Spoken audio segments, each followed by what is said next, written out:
All right, thank you so much.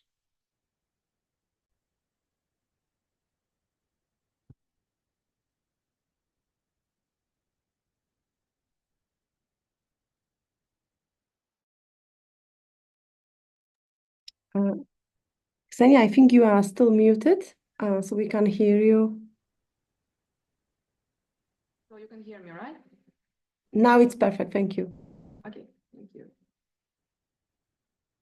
Okay, good afternoon, everyone. I'm really grateful for this opportunity today to participate in this conference. And also, I will talk about how AI can unlock creative potential in architectural education. My name is Ksenia, and I come from industry. I work as urban designer and architect. And after I decided to continue my university activities and completed my PhD at Queensland University in Technology, QUT, under supervision of Mirko and Guaralda. Also, we still collaborate after my graduation. We still collaborate and gradually integrating AI technologies into units designed for architects and also in professional industries.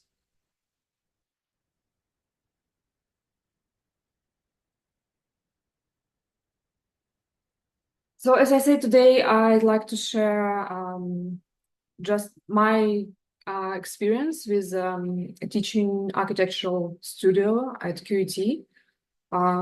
This was a master degree, but first I would like to talk about traditional methods in architectural education and also explore how combinational creativity plays an important role.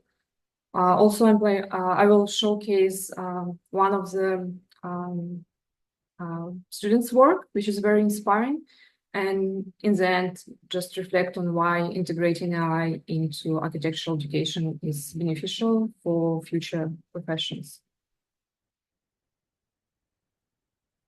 First, start with the creativity. For architects, developing creativity early in their career is very crucial. We discussed today a lot about research and using such models as text into generating models, but I would like to shift a little bit this focus from text to image models.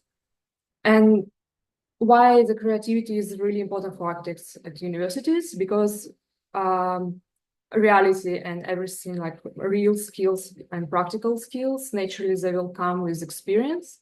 So all this managing budgets, working with constraints and meeting deadlines, but it's very important, but they will get it. But what really sets great architect, it's creativity. But this ability to create unique ideas also brings significant economic and social benefits in future. Because we know that creative designs attract attention and also inspire communities. There are several methods commonly used to activate creativity in architectural education and profession as well, such as brainstorm. It's in architectural design, it's a collaborative process where individuals or teams, they generate a wide range of creative ideas and solutions for design challenges. Sometimes it also has difficulties because there are they always like this kind of groups, they always need a facilitator who will structure these brainstorming activities. But it's great for fostering open-mindedness and also exploring a wide range of possibilities in architectural design. Next one is structured problem solving. This takes a more systematic approach, helping analyze challenges step by step to find solutions. And also this method provides a clean framework, but also can sometimes limit creative thinking. There are like a couple of new recently trends and methods such as bio-inspired design, which draws inspiration from nature, looking at biological systems and organisms to solve architectural problems. And finally, this one is designed by analogy, such as technology, art, or even everyday objects to inspire new concepts. So this method opens up unexpected ways unexpected possibilities by challenging conventional ways of thinking. These traditional methods are effective, but now also they can be enhanced with AI tools. Architecture has always been associated with innovation and pursuit of unique solution. However, traditional methods are often limited in their ability to inspire students to achieve creative breakthroughs. This happened because of we teach them already like established styles, which is very basics, and they need to know it. And also some challenges happening because of envisioning new concept, like how to visualize like what we really think, how to put everything on paper, on draft, on sketches, and even in computer. However, as Margaret Boden writes in her work, Creativity in a Nutshell, creativity is not an exclusive gift, but an aspect of intelligence accessible to all of us. And she identifies also three types of creativity, which is exploratory creativity, exploration of existing conceptual spaces to uncover new possibilities, transformational creativity, when we change in one or more aspects of a conceptual space to generate radically new ideas. And finally, it's combinational creativity. It's a combination of familiar ideas to create new concepts.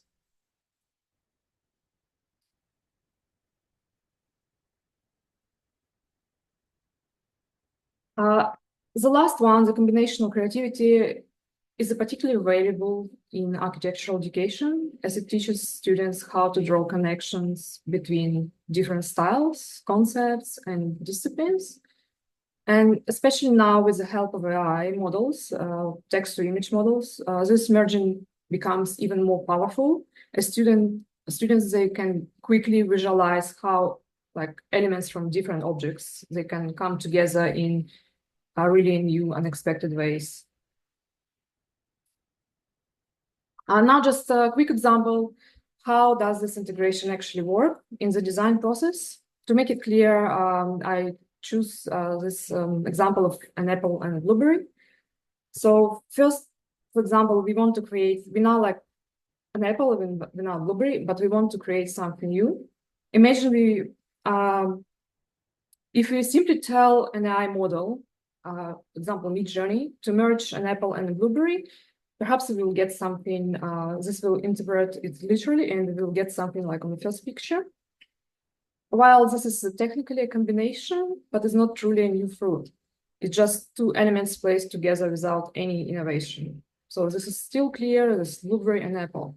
This is where the process becomes more nuanced. We start to analyze what we actually want, and from this combination, is it texture of the blueberry, the color, the crispness of the apple? So to guide the model, by model, I mean AI model, not because like in architecture we also have like 3D model, but in this presentation, I will speak about model as AI model. So to guide the model towards the result we envision, we must break down the elements and structure of both objects, like blueberry and apple. We need to understand like what it consists of.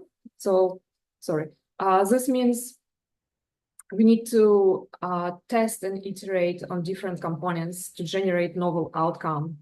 And here, knowledge and understanding of the specific domain become critical. So we need to understand, in this case, we need to understand the structure of apple and blueberry. In architecture, we need to understand styles and all these elements. Whether we're taking about fruits, materials, or architectural styles, just a quick example to show and better understand, because not all of you from architectural background. So, and also this kind of skills, they enable us to construct more precise prompts, which is also prompt building is important in AI. So in this turn, it helps AI produce outputs that are closer to our creative vision. So we do not generate design like AI design, but we kind of bringing it more closer, like what we want to see. Speaking about design education, it teaches this aspect teaches students think critically about the components of their ideas and also refines them through the experimentation. So it's not just one result, how you see in the second step, but it's iteration to achieve the final result, which looks like a new fruit now. Let's look at the work one of our students from our experimental studio, which is also we ran last semester. And students for the first assignment, they started by creating a mood board to explore and define their style. So the task was to generate completely new style. And for this task, they have to look at different styles and just take parts they feel like appropriate, they feel they're like signature, and generate them in AI model. So this board served as a visual representation and also as conceptual foundation, demonstrating how their style could adapt to different scale and context. So it's not just generating style, but also apply it to different domains. For example, some students, they combine natural textures with modern forms to create designs that felt both organic and futuristic. Also, apart of the visuals, it was a process of testing, iterating, and refining their ideas through AI-generated outputs.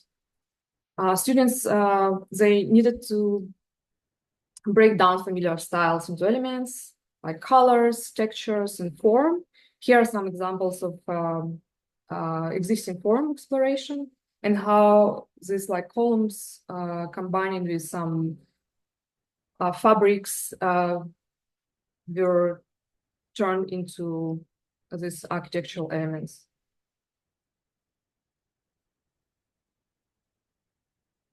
And this is an example of the mood board for the first assignment. And the student says the design features modular flooded structures wrapped in dark green woven fabric, creating a dynamic and organic facade. Translucent fabrics interweave with sandstone colored columns, allowing sunlight to filter through and enhancing a sense of movement and lightness. The interplay of soft and rough textures along with diffused misty lighting creates a sense of tranquil ambience. So the next part of the assignment was application of their universal style, their unique style, to the design of public use building in Brisbane. So this phase tested how adaptable their style was to real-world architectural challenges, like sustainability, community integration, and local context. In this project, we titled Flood Gardens. Jarlene, she addressed urban flooding with a multi-level design that collects rainwater on upper platforms to support greenery in public space like cafes and markets. So in the AI tools here, she uses a Midjourney and LookX AI. It was used to visualize form and materials and also show how the rainwater system in process. So this kind of allows students to efficiently refine and design combining sustainability with vibrant community spaces, kind of help to reimagine how it will work together.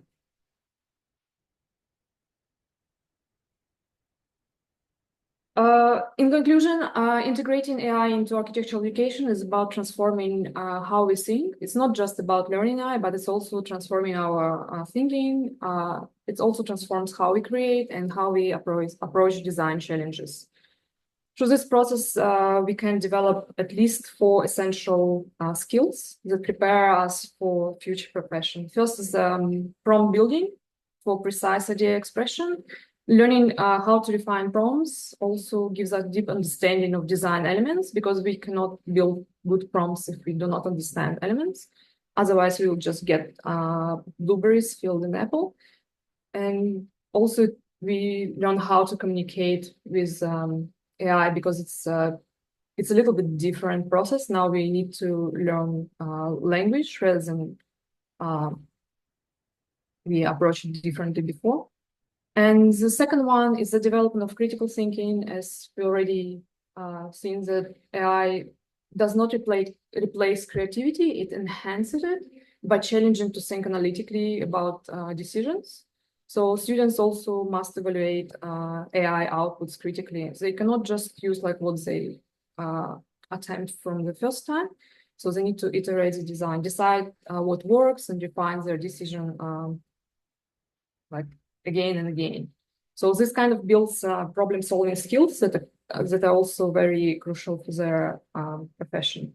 So that's digital literacy. So we all now in this kind of situation where we need to work confidentially with AI and also other advanced technologies. So it's no longer an optional, it's very essential in the future. And finally, it's expanding creative boundaries. AI allows students to explore ideas and combinations that they might not have imagined otherwise. So this encourages experimentation, unlocking new possibilities that push the limits of traditional designs. And so these skills prepare to lead in the next generation of architecture. Thank you. Thank you so much. I must say, my sister is an architect, and right now she is exploring AI tools in her project as well. And it's very interesting to see. She sent me this nice visualization of her project she made using AI tools, and she was so impressed. So my question is like, it looks like now architects and students, they really need to understand AI to be competitive in the job market.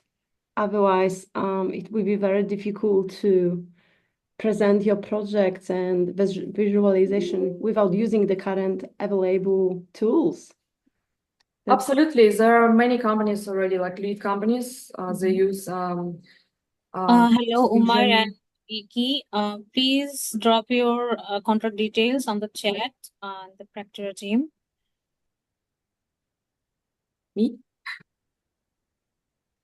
Hello? Hello? Hello. Yes. Yeah, we're just asking the last questions, Mehdi. So just give us 1 more minute, okay? Ksenia is just finishing. No, thank you. I don't have any question. Okay, thank you. Yeah, so here's a question. How close are we to integrating GenAI with parametric tools like Grasshopper? Oh, I think they're already developing something. It's very, everything happening super fast. Like they already integrated in SketchUp. So also AutoCAD. I also know that Midjourney, they even plan to create metaverses. So like text to metaverse, which is not going to be like that great, but it's developing very fast.